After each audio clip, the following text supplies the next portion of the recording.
We got everything we need right here. Wine and burning chemistry. You and me alone. You and me alone. Inside of our embassy. Everything we need's right here. Make me sing along. Sing along. I never thought I'd ever be stuck by you. I never thought I'd ever be stuck by you. Oh, watch me dancing in the colors, lightning, blowing up a thunder, wash it over me. We got everything we need, right? Watch me dancing in the colors, lightning, blowing up a thunder, wash it over me. Yeah, we got everything we need right here.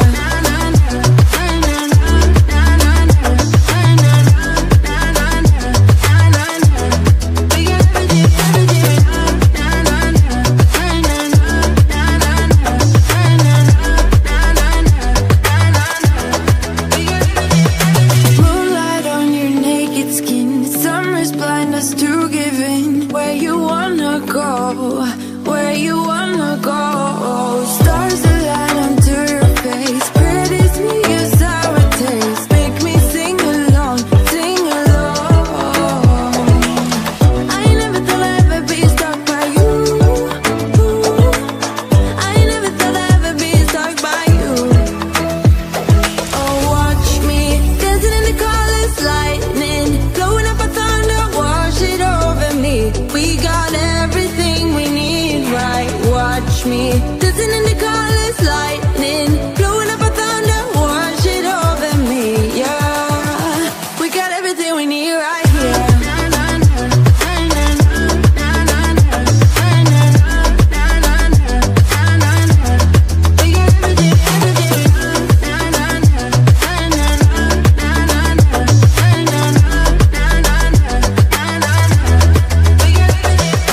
Sharing all your deepest dreams, wonder what they really mean, yeah.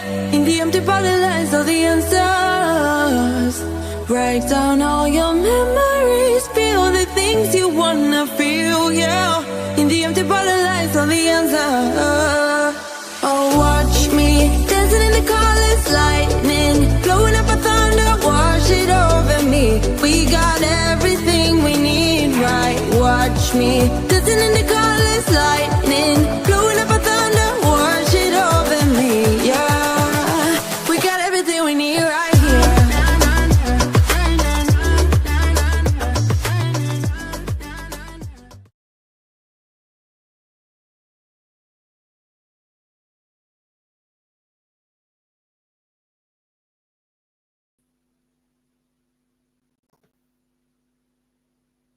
Hello, everyone. How is everyone today? Hope you're doing good. So many great updates for you today. Hit that thumbs up button, subscribe button. If you're not subscribed, please. We are on the journey to 100,000 Duchess of Success subscribers. And we are back on a roll with the daily podcast.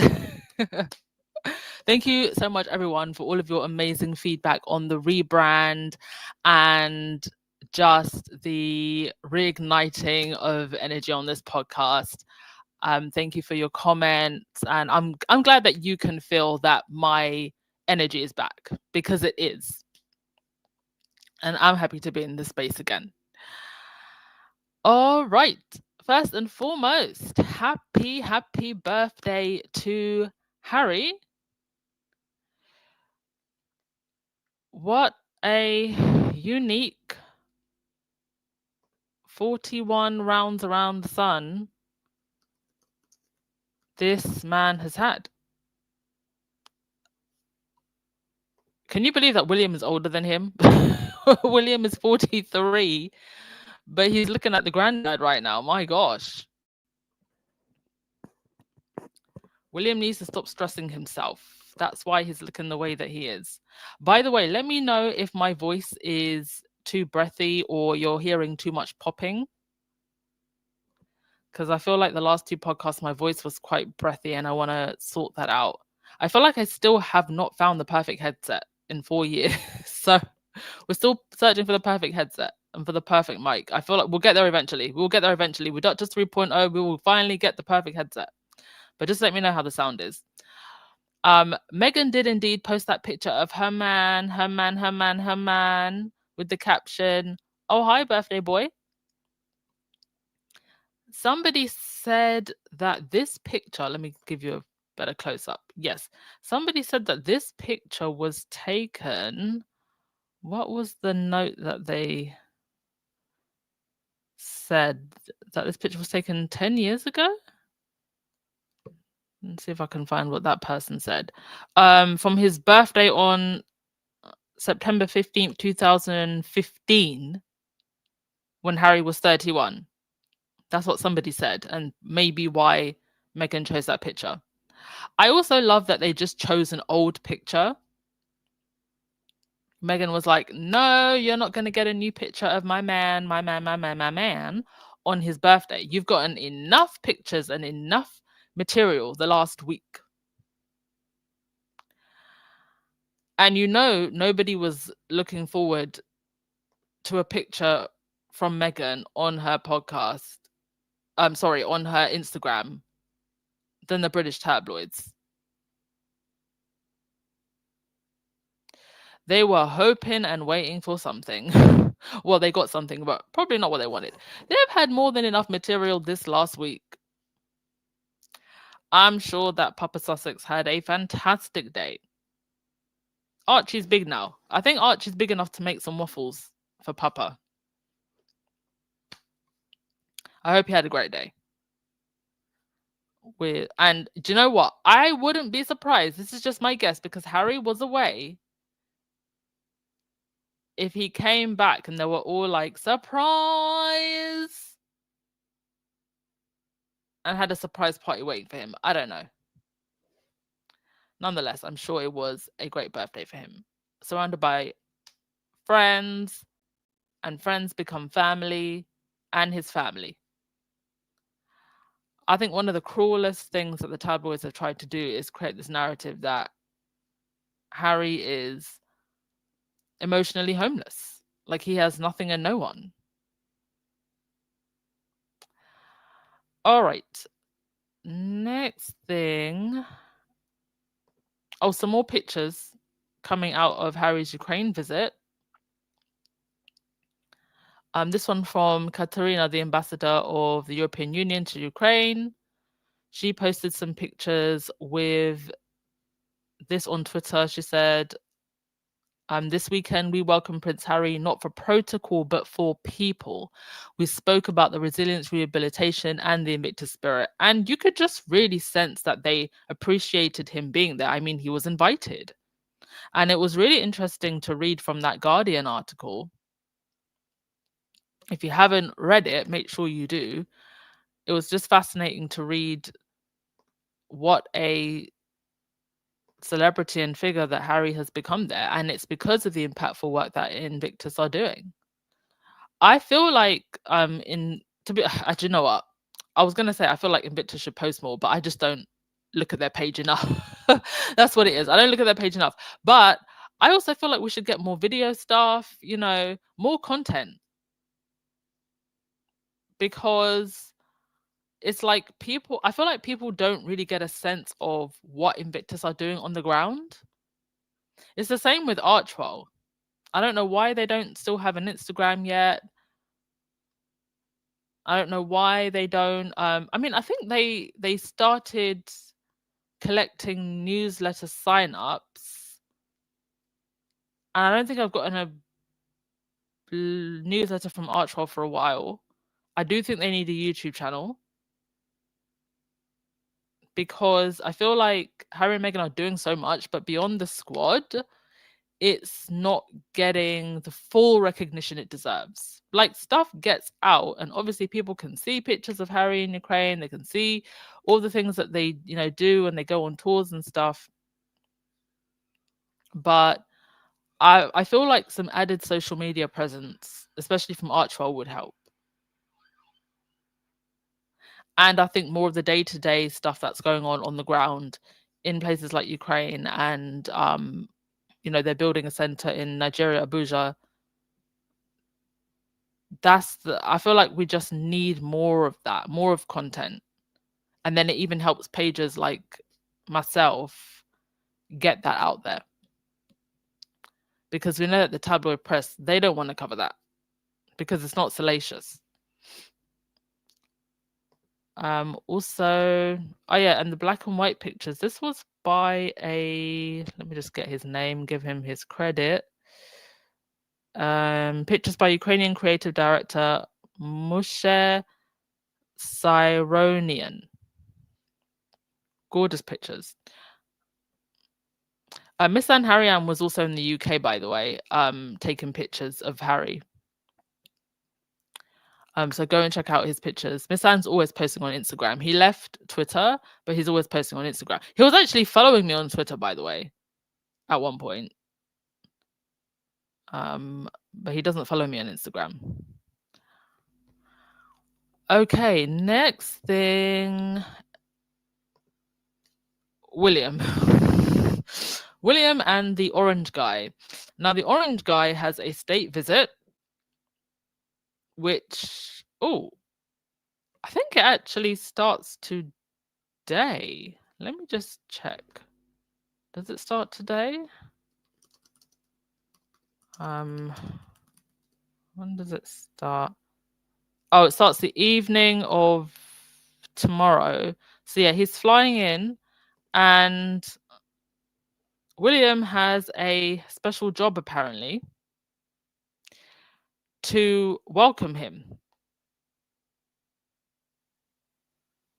And let's not forget what Trump said about Kate Middleton all those years ago, that she only had herself to blame for the topless photos. Like, this is who he is. Kate Middleton is great, but she shouldn't be sunbathing in the nude. Only herself to blame. And now your husband is going to go meet this guy. Harry would never.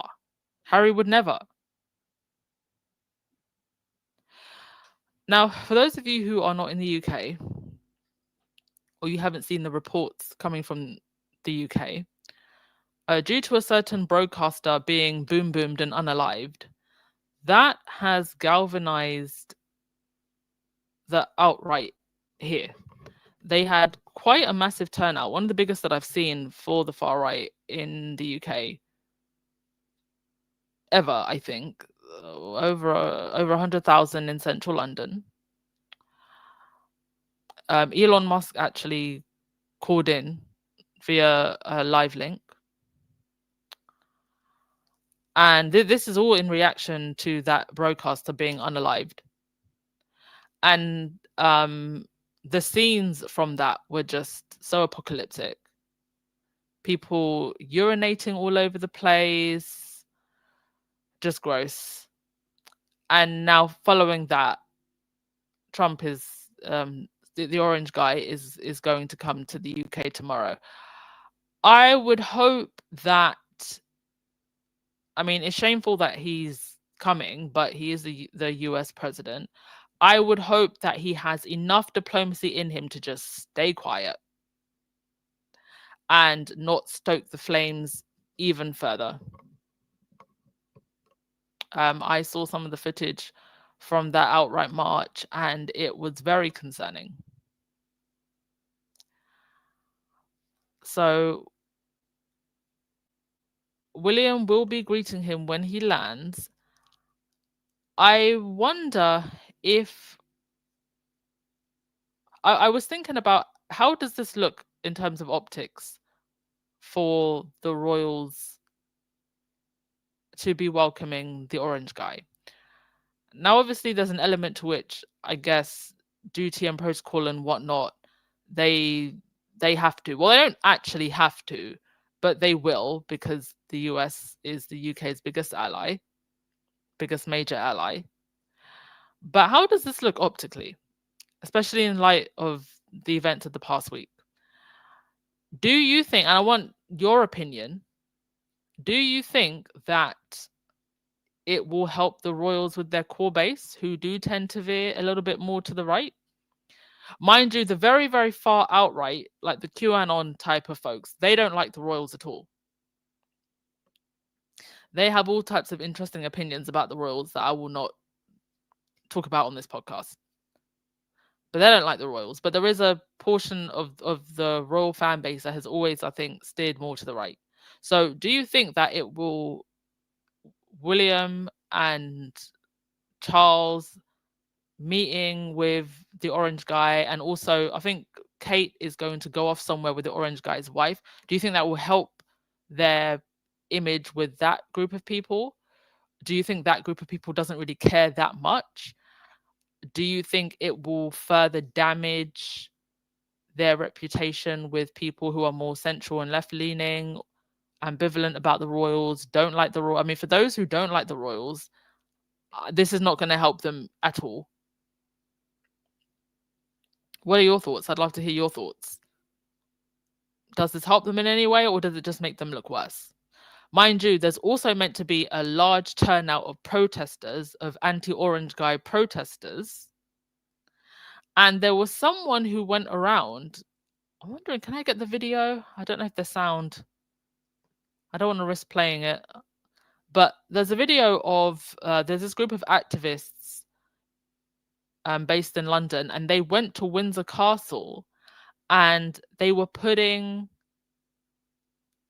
Trump, orange guy, and orange guy's weirdo friend that had the island merchandise of their faces in a gift shop in Windsor Castle. Hilarious. I want to actually play that video, but I'm just not sure if it has copyright sound. So if I can't play it today, I'll play it tomorrow, or I'll put it in a short or something. But shout out to that activist group. They've been doing all kinds of funny things. I think they're the ones that sent that have been putting up posters of Rocket Guy with all these weird slogans all over London, just making fun of all of these people. Okay, so let's read this by Celebrity. Prince William's major role in Trump's state visit revealed, airport greeter. On Tuesday, the orange guy and the orange guy's wife's state visit to the UK will begin. I wonder if old droopy face will even make it the full 3 days. Yeah, I mean, he has a long flight and then he has to stay awake for all those 3 days. It should be interesting to see how sundowning plus jet lag plays out as well. Last week, we heard about the Princess of Wales being tasked with a standalone event with the orange guy's wife. They will visit a scouts troop on Thursday in what should be one of the funniest photo ops of the year. Indeed, it will be hilarious. As I've read, though, the planned itinerary of the orange guy's state visit, I noticed a real absence. Prince William wasn't tasked with anything in particular. Well, that's not what Vanity Fair says. They aim that William and Kate will play a major role in the visit. Okay, describe major role. William and Kate are set to play a major role in the impending US state visit to Britain, which will see the orange guy and the orange guy's wife at Windsor Castle. The Trumps are slated to arrive at Windsor Castle on the morning of the 17th, where they will be officially greeted by the Prince and Princess of Wales. The quartet will then meet King Charles and Camilla, who will receive the orange couple for a royal salute, fired from the east lawn of Windsor Castle at the same time as the salute from the Tower of London. I mean, we're happy to just have the orange guy. You know, he can stay in the Tower of London, actually. I think that's a perfect home for him. Not gold gilded, but it definitely suits his character. Their Majesties, the Prince and Princess of Wales, and the President and First Lady will then make a carriage procession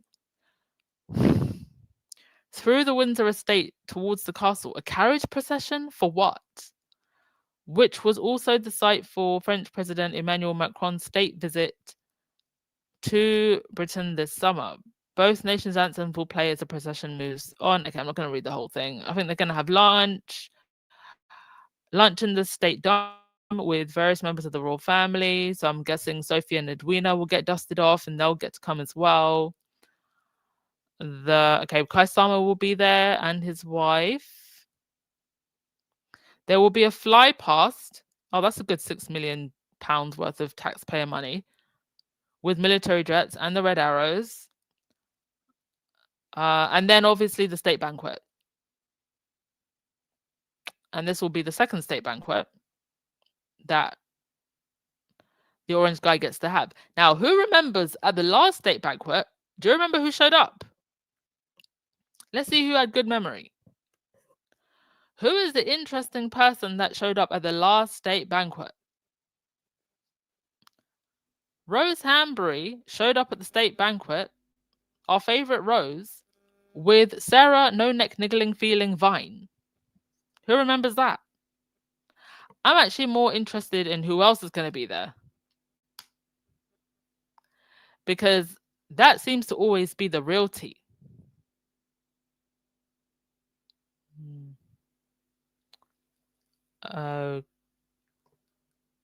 Sharon, giving him a second state visit is too much. I think that they are walking a very careful line and they don't want to make it seem like they're treating the orange guy any differently. Because the orange guy's politics are very much in line with Reform UK, which is basically like our version of MAGA here in the UK. They're very aligned with him. They got almost 4 million votes in the last general election. There is a very good chance that they could actually become the third biggest party at some point. So I think they don't, if they treat the orange guy differently or make it look like they're treating him differently, as annoying as it is, I think they are scared that they will galvanize the more to the right, those who sit more to the right, and they're pretty galvanized as it is.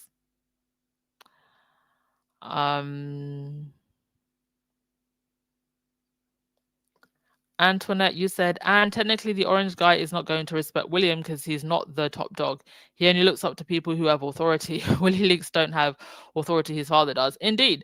You saw the way that the orange guy actually treated William the last time that they met. Like, he just didn't seem very impressed by him at all. I mean, the orange guy has probably heard the pegging rumors as well.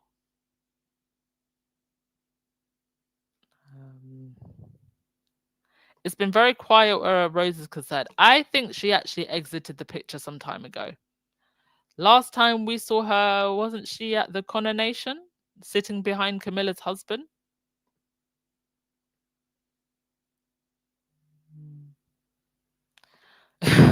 Let's see, you said, I'm just glad Harry and Meghan are not there. Indeed. Oh, sigh of relief.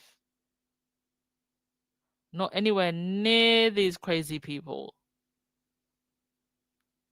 What an absolute issue on our side and stateside.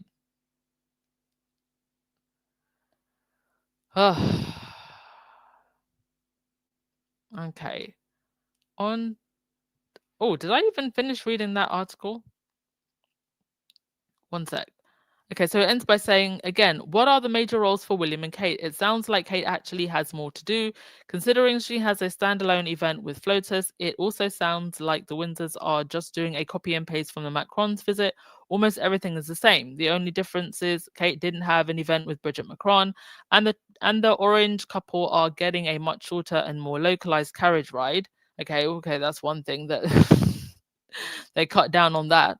William's major role is greeting the orange couple on the tarmac and attending the state dinner, basically. Once again, it's worth pointing out that Charles did so much more as the Prince of Wales, especially for state visits. While Charles might be miffed at William's laziness, I also think Charles knows well enough that William can't be trusted on sensitive diplomacy, though. That's a good point, which is why Peggy is a little more than an afterthought in state visits. And we know how badly William wants to be seen as a statesman, almost at any cost, especially after Harry's amazing week. You know, I posed the question on Twitter. What does William think that he's going to achieve when he is king in terms of going after Harry and Meghan? What does he actually think he's going to achieve? Someone please explain to me like I'm 5. Harry has his own money, his own home, multiple business ventures, and lives on the other side of an ocean. Someone responded to me by saying a bot army, paid media shills, clout chasing, and content creators. And I responded to that, but they've been doing that for 6 years. It's not hitting like it used to. And Harry and Meghan are still popular and successful. So what does William think that he's going to do? He's going to take the HRH titles, the titles that Harry and Meghan actually offered to give back to Charles, and Charles said no. So is he just waiting to do what Charles refused to do? Because we don't even call Harry and Meghan HRH. The thousands, tens of thousands of people buying Meghan's as ever products don't care about the HRH. To us, to people who matter, they're just Harry and Meghan. The people that actually support their work, show up, open our pockets, is Harry and Meghan. So, okay, he takes the titles. And then what? And then what? What does William think that he's going to do?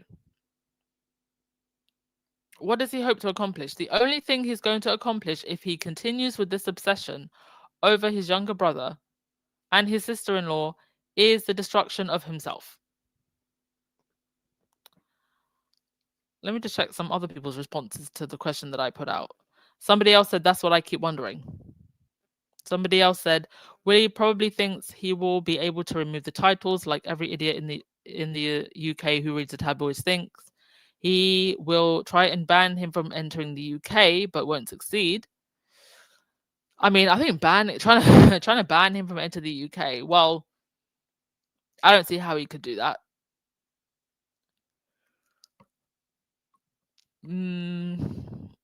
Okay, another person saying he thinks he can ban Harry from entering the UK, but Harry is a UK citizen and can come and go as he pleases. Well, the reason I posed that question is because of this. Both the Daily Fail and the Daily Beast, who are usually William Buttkissers, both posted these 2 articles. One from the Daily Fail, if you mention him, he'll throw you out of the room, why William is more determined than ever to cut Harry out of his life. As Charlotte Griffiths reveals, how he's been driven to rage by his brother's brazen return plan. Obviously, this is the Daily Fail, so not reliable, but the same Daily Fail that is a propaganda machine for the royals. So it's interesting that they would write this, which is why I'm willing to take it for more than, give it more than a pinch of salt.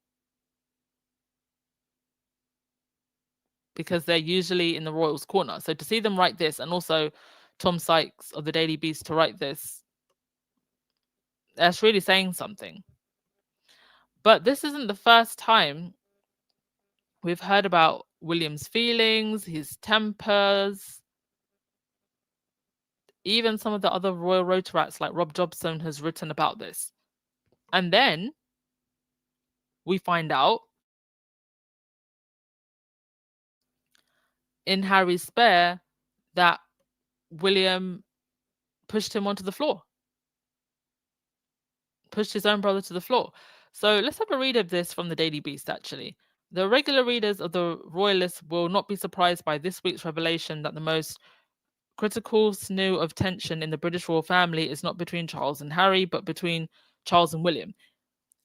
It's quite interesting that there seems to be, I'm not going to call it reconciliation, but Harry seems to be trying to make an effort with his dad. He even mentions in the Guardian article that the most important thing over the next year is, regarding his father and his relationship with his father. So no matter how difficult and nasty the decisions that Charles has made are, it seems like on Harry's part, Harry at least wants to try. But between William and Charles, current king and future king, the rift seems to be deeper. I think that William is so driven by his thirst to become king, he can't see anything else. He's going to drive himself crazy. He's going to end up being a crazy king who sways around like a flag. Give me 1 second, folks. I'm going to sip some of my tea.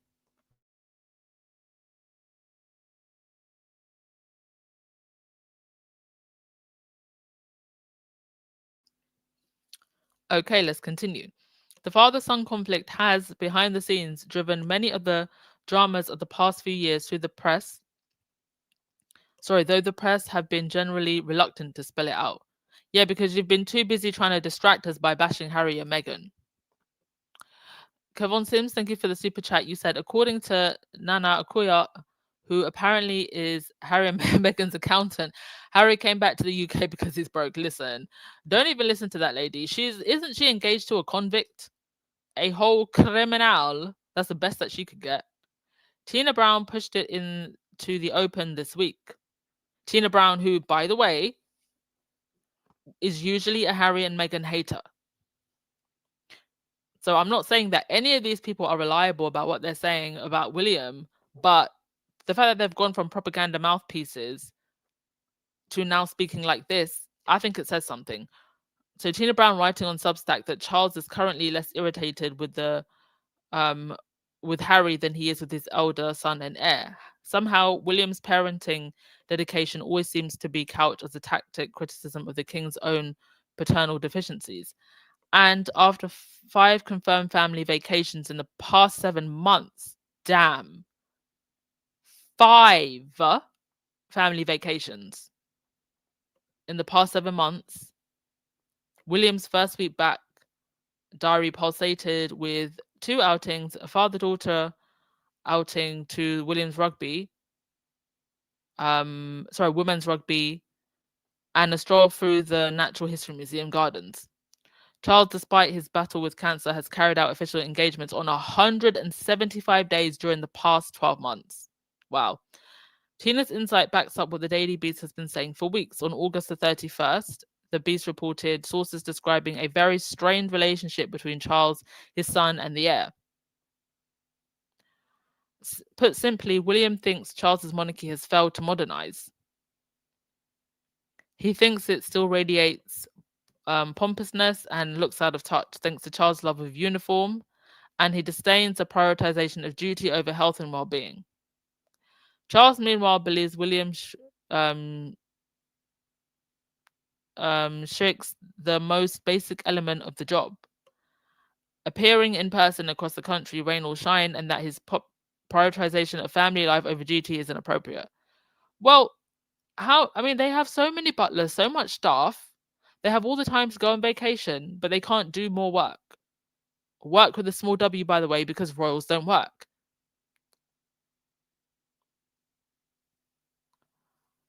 Okay, I'm not going to read the whole article, but even the tabloids are starting to see patterns here. And I think what's actually made it worse is the number of vacations that they've been on, that the family have been on. I think if it wasn't for that, they would still be getting criticism, but not to the level that they're getting it now.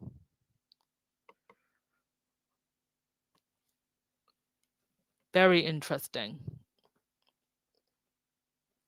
And now we've got more articles from the Daily Fowl saying that William is in, a blind rage. He's in a rage because what narcissists don't like is when you leave and you free yourself and they can't control you. So if they can't control you, they'll start controlling how other people see you.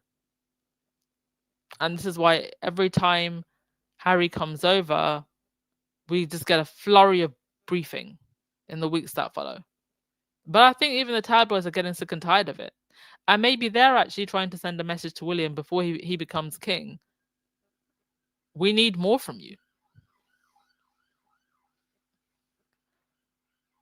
I don't know what else William can even give at this point.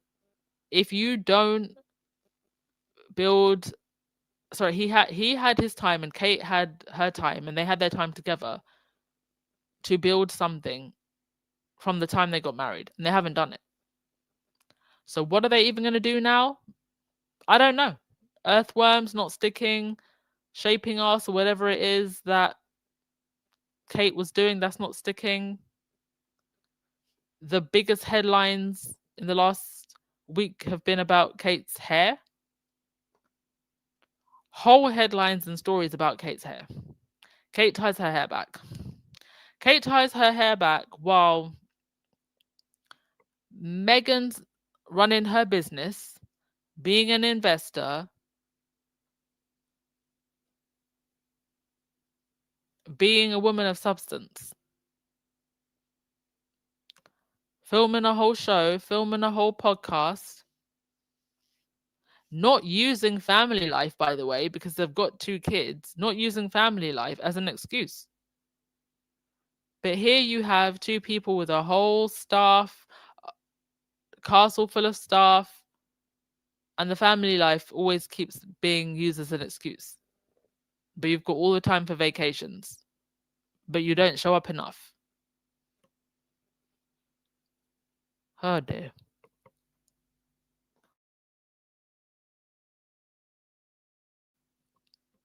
Let me go to your comments. Moshi said, Tina is evil. Only a few weeks she was saying something else about William. That B is just following where she can make the money. Indeed, I listen, I don't like people like Tina Brown. I don't like people like Tom Sykes. The other guy whose name I can't remember. But it's just interesting to see how they're flipped from one side to the other. And yes, a lot of it just has to do with money. This is why I said sooner or later, if it becomes more profitable, I've been saying this, to go after William and Kate and the other royals, that invisible contract is getting torn up. It's getting torn up real quick.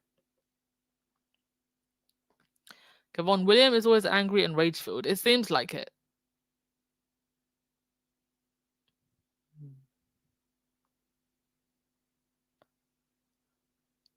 Quinn, you said, I don't understand. They should be able to see William needs mental help. This is only going to get worse. It levels to madness. I don't think this institution has ever taken mental health seriously. I mean, they banished the cousins to the care home at one point. If you've watched The Crown, you know a little bit more about that story. Diana was throwing herself in glass cabinets, throwing herself down the stairs. Meghan wanted to unalive herself. Harry, I don't even think his emotions were so suppressed, didn't even cry when his mother passed away. Like, this is how messed up this institution is. And somehow it's glamorized. Somehow it's put on this pedestal as nothing is higher than this. And it's just emotionally stunted people destroying themselves and destroying each other while showing up and smiling like everything is okay. It's actually just mad. It is actually just insane. And then we're showing up and we're smiling and waving.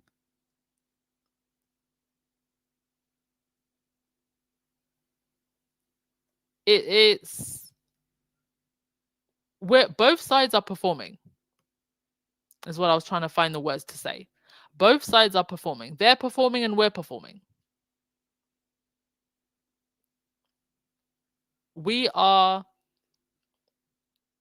hoping so bad that the fairy tale is a fairy tale that we see past so many things.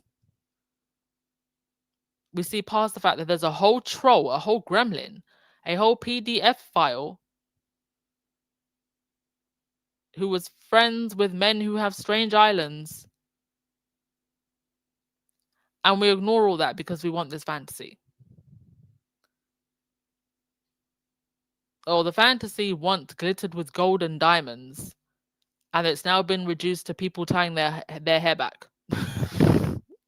This is where we are now. We went from gold and diamonds to doing arts and crafts and tying our hair back. What an evolution. Hello, Anne. Do you just see that Harry and Meghan will be on 2020? I'm getting to it. Don't worry. That story is coming. All right, let's I've rambled on for a bit. Yeah, I might as well just get on to that story actually. So this was a nice surprise. Meghan and Harry and more will celebrate 70 years of Disneyland in a trailer for 2020 exclusive. And this will be on ABC on the 21st of September. So let's have a read of this. The trailer is, if you go find this article, or if I can actually get the link to put in the, oh, here's the link. I'll post it. You can go, I can't play the trailer here because the copyright police will get me, but you can go to the article and read it for yourself. Let me just post it so you have it. So this is a documentary. Oh, do we have a troll? Oh, thank you so much, Mod Squad. Thank you, Elaine Parker. Thank you for getting rid of the troll. So Disneyland's 70th anniversary celebration continues, and some of the park's biggest fans are here to help tell the story. On Sunday, September the 21st, ABC News will premiere The Happiest Story on Earth, 70 Years of Disneyland, a special edition of 2020. This in-depth feature will give an inside look at the history of the park and what has yet to come. Can I just say, I went to Disneyland with my family when I was about 15, and it was honestly the best holiday ever. Like, the best holiday ever. It truly was amazing. And I feel like we got a lot done. We managed to go to all the parks, but I feel like we still didn't even get the full experience. We went for how many days? Like 7? Went for 7 days. I feel like I'd want to go back and maybe go for 9 or 10. And I think we stayed in one of the less luxurious resorts, which was still nice, by the way, for what we paid for. But I think I'd want to go stay at one of the higher end resorts. It was truly one of my favorite holidays. Like, favorite memories. And so much has changed since then, so I'd love to go back. Truly magical, it is. Viewers will hear reflections on childhood visits to the park from some of Disney's biggest fans, including Hollywood's Neil Patrick Harris, Jamie Lee Curtis, and Tiffany Haddish. ABC wrote in a press release, and an exclusive message from Prince Harry and Meghan, Duchess of Sussex, on what the park means to them and their family. Earlier this year, Meghan and Harry marked Princess Elizabeth's 4th birthday with a trip to Disneyland. On Instagram, the Duchess of Sussex shared a video from the family's 2-day visit with Prince Archie VI joining the celebrations. The clip featured the foursome enjoying rides, sampling park treats, and of course, cutting into a Disney princess birthday cake. Thank you to Disneyland for giving our family 2 days of joy, Meghan captioned the Instagram post. So sweet. Other notable appearances in the 2020 special include Julie Andrews, who remembers visiting the Disney park with Walt Disney himself. Plus, Josh Gad, the voice of Frozen's Olaf, will also chat about his experience working as a skipper on the Jungle Cruise attraction. Wow, imagine going from being a skipper on the Jungle Cruise attraction to being the Olaf in Frozen. What a career jump. Looks like it's actually going to be a really good documentary. I'd like to watch this.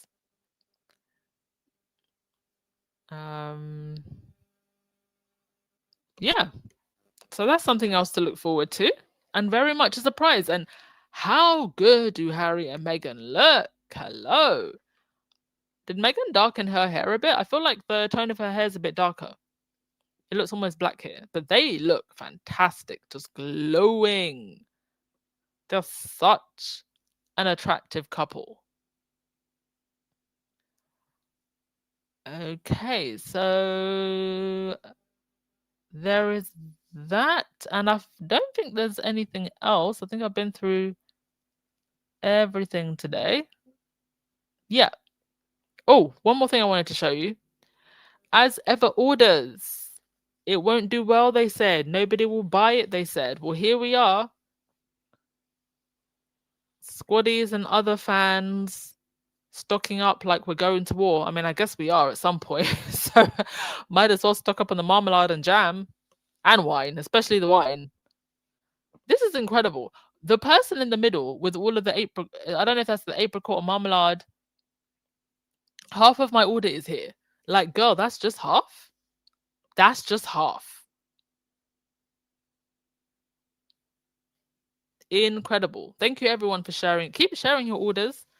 As ever, do repost. And you help them get content to repost. And I love seeing what people are ordering. I can't wait for As Ever to come to the UK. I can't wait to see it in the shops. I've been trying to think who they would actually sell with. Would they go, if usually if you go for an exclusive deal, the retailer gives you a higher cut. Whereas if you just go for wholesale and everybody and anyone can buy, you get more, I guess you get more coverage. My guess is, I think the smart option would be to go for Tesco's. I'm not a big fan of Sainsbury's. I prefer Tesco's. I shop at Tesco's. And that's where I think it will end up. That's just my guess. And also in some organic, maybe not organic, but like Whole Foods, or more like higher end indie places as well. Because the packaging is just so nice. Anyway, that's just my guess. Can't wait for it to be in the UK. All right, I think that's all. Thank you as always, everyone. We'll just go through your comments and wrap things up. Oh, Kevin Slims, you said, James O'Brien said Harry and Meghan are just better with PR and are more media savvy. Well, that's also because they just hire the right people and they hire good people. The people who work in the palace is this one's cousin's brother who was the Earl of something and was the Queen's third cousin's bridesmaid's brother's dad, sister-in-law. They just hire, it's nepotism.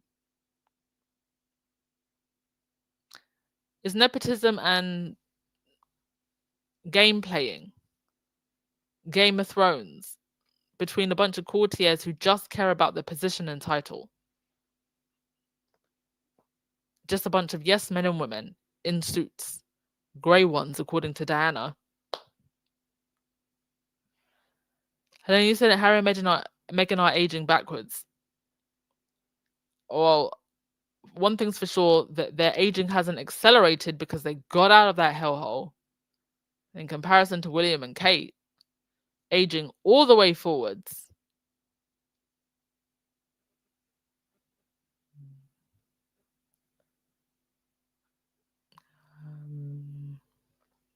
Marjorie, you said, I wish I had bought more. Now it's out of stock. Indeed, the orange marmalade is out of stock. Benjamin, why is it not in the UK? Probably because they just haven't decided on a distributor yet. I mean, you got to remember, As Ever only just launched this year. They have to, first of all, understand the numbers in terms of how much they're selling, what the demand is, and then react based on how the demand grows. So they have to figure that out first and foremost for the US.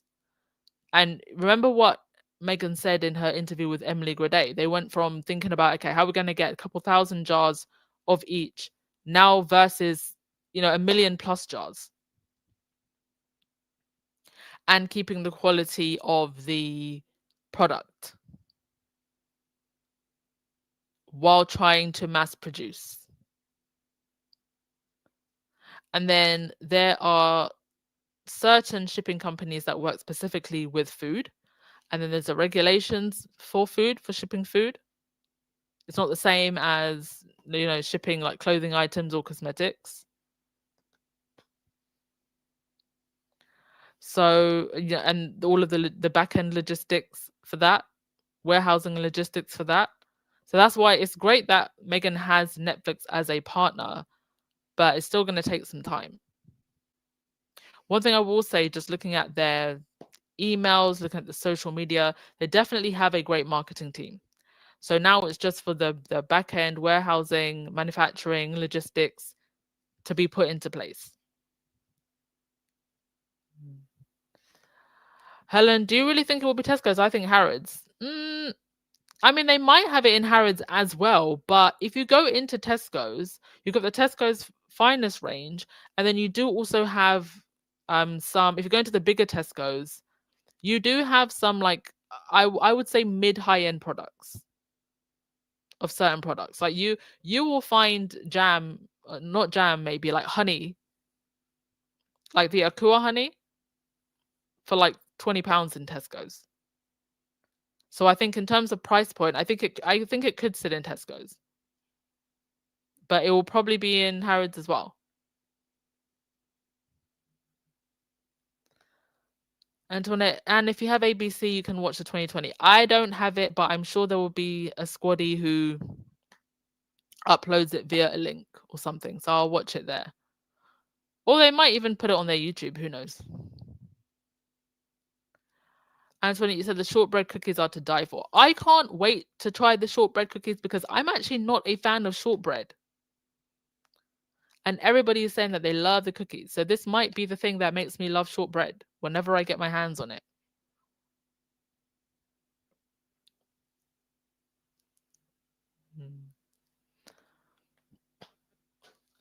See, you said I'm allergic to oranges. Oh, I'm sorry. So I didn't want to take the chance to get it because of my food allergy, but my rosé is coming. Oh, okay. I hope you enjoy your rosé. Antoinette, you said, and they ain't paying them enough in the UK. That's why they can't get good PR. You got to pay for what you get. They are too cheap. Yeah, I mean, didn't we discover at one point that you'd earn more as a manager at McDonald's than if you were an assistant for Kate Middleton? They're not paying them enough, but the people they hire aren't necessarily competent anyway. And then every now and again, when they do go for a competent person, that person leaves, because who wants to work in this chaos other than sociopaths and people that just want to be connected to the royals for the name?